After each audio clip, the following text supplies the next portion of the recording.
How much do your beliefs cost? Thomas Pynchon's Vineland is a nice little back scratch for a millennial who's already struggling to resist yelling at the clouds. As a child of the 90s, I grew up watching the tube, and it's no surprise now as an adult I'm emulating it on YouTube. For what it's worth, I probably would have never read this book if it wasn't for YouTube. Sure, I knew about Thomas Pynchon through the grapevine some way or another, but as a good little millennial content consumer, I had to have my trusted talking heads prove it to me in an essay format first. Before, I would fork over my 1995 to the Barnes & Noble Corporation. And just after these messages, why you should be getting your news from Ground News and your erections from Blue Chew. Whatever happened to Viagra? Do kids even make Viagra jokes anymore? Would people even know the reference? What the fuck am I even talking about? If you haven't turned this video off yet, then you'll probably enjoy Vineland. I'm Jed the Sloth, and this is not a book report. Not a book report.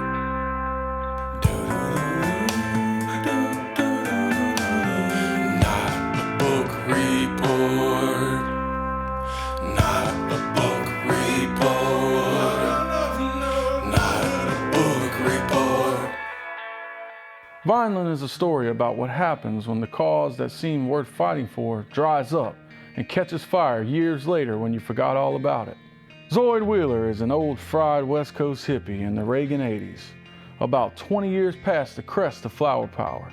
Now he has a teenage daughter, collects a disability check, and never really was a fighter to begin with. His daughter Prairie gets her fighting side from her estranged mother Finessie Gates, who in her day was a radical left filmmaker, but eventually sells it all, eaten alive by the system as she lets her pussy run the show.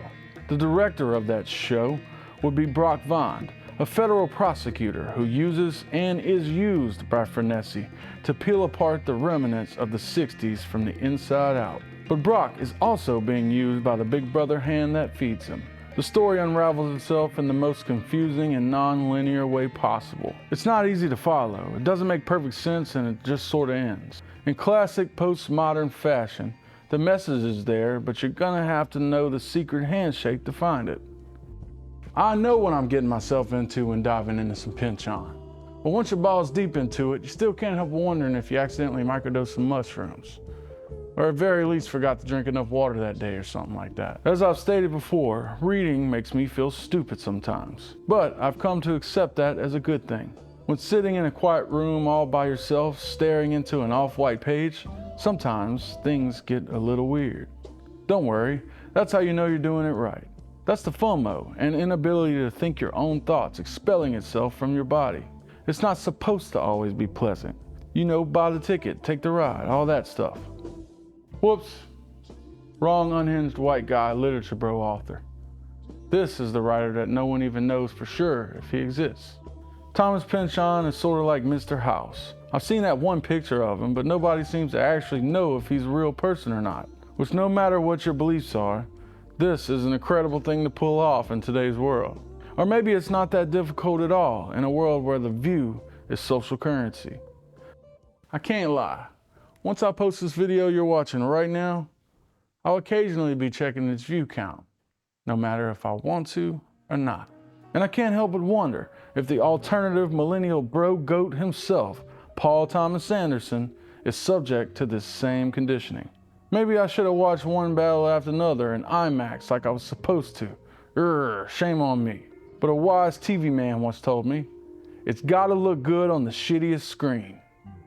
And one battle after another certainly looked good. Too good, as a matter of fact. Leonardo fucking DiCaprio, storming a military base under a pyrotechnics show, in the middle of the desert, in spotless clothing, and exfoliated skin. And now I'm yelling at the clouds. This is not a movie review, but I think the term based on Vineland really means use Vineland to market the worst film I've ever made. I could go on and on about how Vineland is nothing like that movie.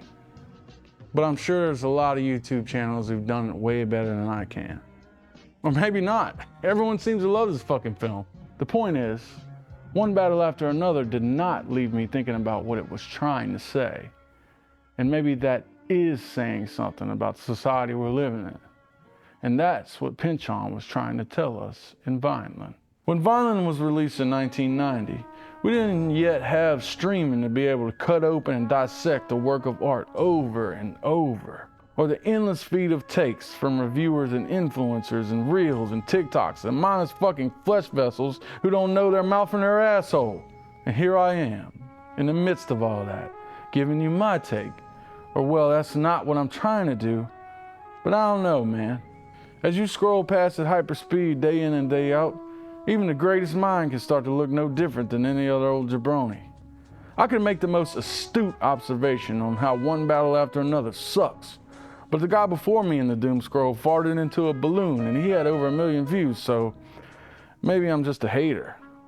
After all, I am trying to make movies myself. I want to be a director, yet here I am making YouTube videos, when I should be praising this work of art that's better than anything I've ever done. Who cares if There Will Be Blood is a cultural touchstone? What's the difference, man? This one has car chase scenes and guns and shit. And why are you cursing so much? Don't you know you're gonna get demonetized, you noob? I'm kidding. Nobody says noob anymore. Look, I just got a PS5, and I never even had a PS4. And pretty soon I'll be the offensive coordinator at Wake Forest or some shit, trying to learn NIL and rebuild a struggling program. But all I'm trying to say is, read a fucking book, man. A real book. One where you have to physically turn the pages and readjust your seating position every 5 minutes. Because pretty soon, that neck and upper back is gonna start to hurt. That little floating squiggly thing will be in your peripheral eyesight permanently. And you'll have to start taking 40 milligrams of omeprazole every morning. The real world is real. And I've experienced just enough of it to not be afraid to sound cliche. Look up sometimes, man. Delete some apps off your phone. Maybe get an iPad and do your doom scrolling that way. The same way you get a cat one of those bowls that makes them work for the food so they don't get too fat and have little cat high blood pressure. I mean, seriously, have you ever tried to type an angry comment on an iPad? It's fucking ridiculous. Seriously, man. Read a book, call your mom, start a family, bro. All that.